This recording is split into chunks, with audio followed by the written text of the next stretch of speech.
Anne of Windy Poplars, Year 3, Chapter 11. The dining room was in keeping with the rest of the house. There was another ornate chandelier and an equally ornate gilt-framed mirror over the mantelpiece, and a table beautifully set with silver and crystal and old Crown Derby.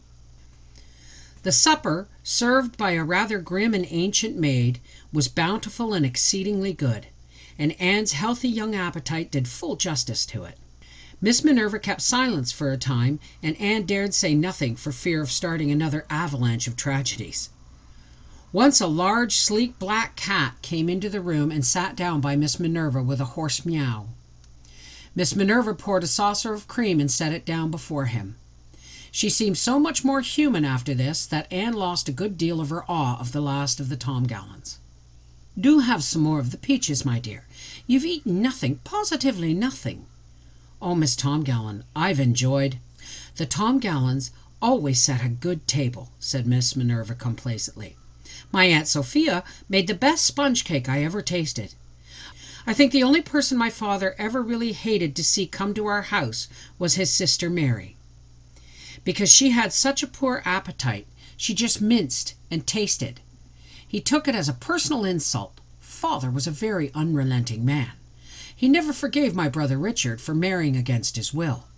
He ordered him out of the house, and he was never allowed to enter it again. Father always repeated the Lord's Prayer at family worship every morning.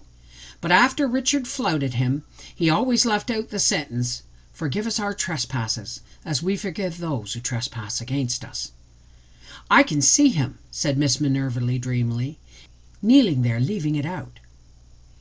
After supper they went to the smallest of the 3 drawing rooms, which was still rather big and grim, and spent the evening before the huge fire, a pleasant, friendly enough fire. Anne crocheted at a set of intricate doilies, and Miss Minerva knitted away at an afghan, and kept up was practically a monologue composed in great part of colourful and gruesome Tomgallon history. "This is a house of tragical memories, my dear." "Miss Tomgallon, didn't any pleasant thing ever happen in this house?" asked Anne, achieving a complete sentence by a mere fluke. Miss Minerva had had to stop talking long enough to blow her nose. "Oh, I suppose so," said Miss Minerva, as if she hated to admit it. "Yes, of course. We used to have gay times here when I was a girl. They tell me you're writing a book about everyone in Summerside, my dear." "I'm not. There isn't a word of truth." "Oh!" Miss Minerva was plainly a little disappointed. "Well, if you ever do, you are at liberty to use any of our stories you like, perhaps with the names disguised. And now what do you say to a game of parcheesi?" "I'm afraid it's time I was going." "Oh, my dear, you can't go home tonight. It's pouring cats and dogs. And listen to the wind. I don't keep a carriage now. I have so little use for one. And you can't walk a half a mile in that deluge. You must be my guest for the night." Anne was not sure she wanted to spend a night in the Tomgallon house, but neither did she want to walk to Windy Poplars in a March tempest. So they had their game of parcheesi, in which Miss Minerva was so interested that she forgot to talk about horrors, and then a bedtime snack. They ate cinnamon toast and drank cocoa out of old Tomgallon cups of marvellous thinness and beauty. Finally Miss Minerva took her up to a guest room, which Anne at first was glad to see was not the one where Miss Minerva's sister had died of a stroke. "This is Aunt Annabella's room," said Miss Minerva, lighting the candles in the silver candlesticks on a rather pretty green dressing table and turning out the gas. Matthew Tomgallon had blown out the gas one night, whereupon exit Matthew Tomgallon. She was one of the handsomest of all Tomgallons. That's her picture above the mirror. Do you notice what a proud mouth she had? She made that crazy quilt on the bed. I hope you'll be comfortable, my dear. Mary has aired the bed and put 2 hot bricks in it, and she has aired this night-dress for you," pointing to an ample flannel garment hanging over a chair smelling strongly of mothballs. "I hope it will fit you. It hasn't been worn since poor mother died in it. Oh, I nearly forgot to tell you." Miss Minerva turned back at the door. "This is the room Oscar Tomgallon came back to life in, after being thought dead for 2 days. They didn't want him to, you know. That was the tragedy. I hope you'll sleep well, my dear."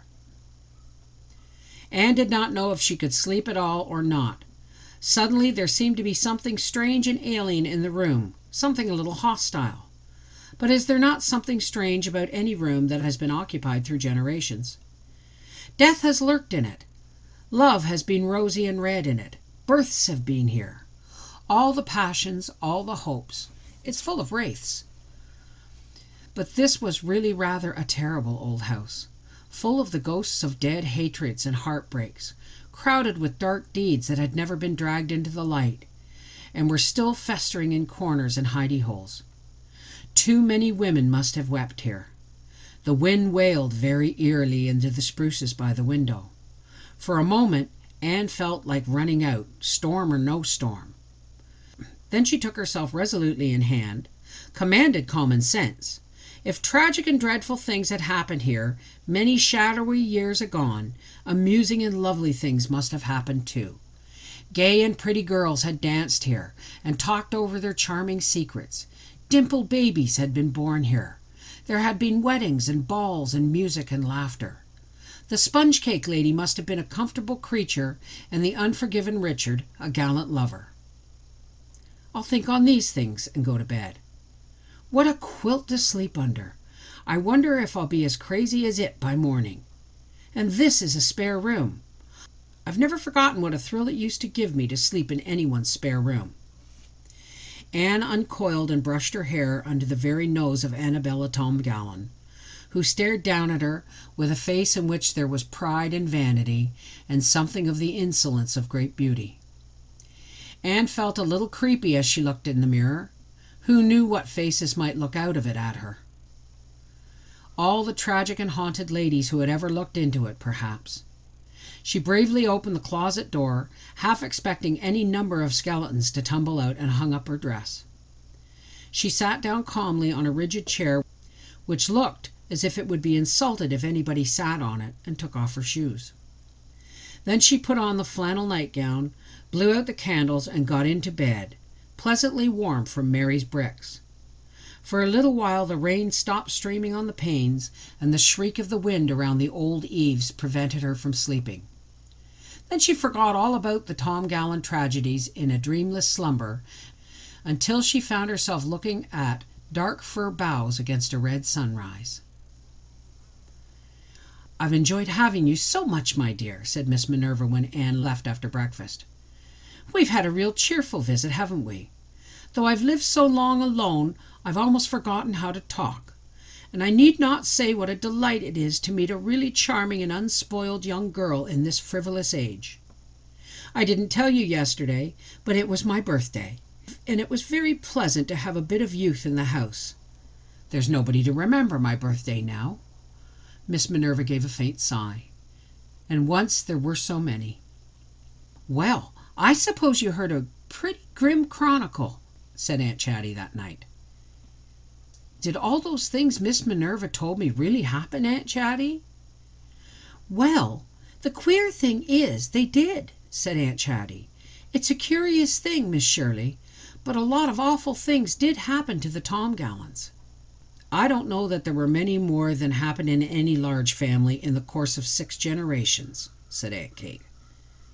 "Oh, I think there were. They really did seem under a curse. So many of them died violent or sudden deaths. Of course, there is a streak of insanity in them. Everyone knows that. That was curse enough. But I've heard an old story, I can't recall the details, of the carpenter who built the house cursing it. Something about the contract. Old Paul Tomgallan held him to it, and it ruined him. It cost so much more than he had figured."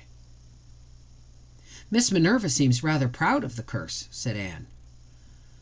"Poor old thing, it's all she has," said Rebecca Dew. Anne smiled to think of the stately Miss Minerva being referred to as a poor old thing. But she went to the tower room and wrote to Gilbert. "I thought Tomgallan House was a sleepy old place where nothing ever happened. Well, perhaps things don't happen now, but evidently they did. Little Elizabeth is always talking of tomorrow, but the Tomgallan House is yesterday. I'm glad I don't live in yesterday, that tomorrow was still a friend. Of course, I think Miss Minerva has all the Tom Gallen liking for the spotlight and gets no end of satisfaction out of her tragedies. They are to her what a husband and children are to other women. But oh, Gilbert, no matter how old we get in the years to come, don't let's ever see life as all tragedy and revel in it. I think I'd hate a house 120 years old. I hope we get our house of dreams. It will be either new, ghostless and traditionalist, or if that can't be, at least have been occupied by reasonably happy people. I shall never forget my night at Tom Gallen House, and for once in my life I've met a person who could talk me down.